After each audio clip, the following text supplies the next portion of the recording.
Revelasyon sa anak sa labas ni Francis M., lumantad na pagkalipas ng 15 years.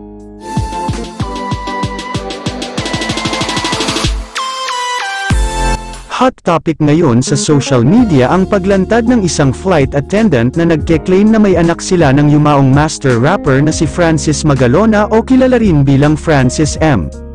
Ikinagulantang ng mga netizens ang mga revelasyon nila noon ni Francis M. na nagbunga raw ng isang anak.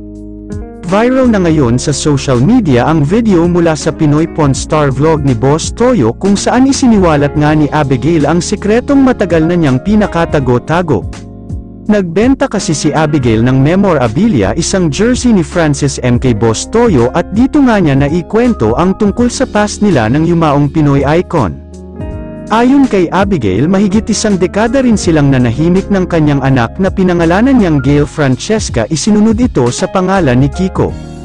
For 15 years na nahimik ako, siguro naman ito na lang yung karapatan na pwede kong magawa para sa kanya.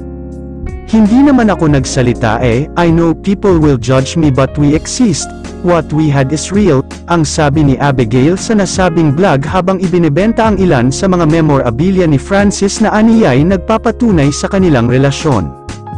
Ayon sa dating flight attendant, kinuha raw ni Francis ang kanyang cellphone number nang mag-cruise ang landas nila sa studio ng Eat Bulaga noon. Hanggang sa magkahulugan sila ng loob at nauwi nga sa seryosong relasyon at nabiyayaan ng isang anak, what we had is real, me and my daughter exist, mahal niya kami and that's a fact. Napakasakit din daw para sa kanilang mag-ina nang malamang namatay na si Francis M. dahil sa sakit nito.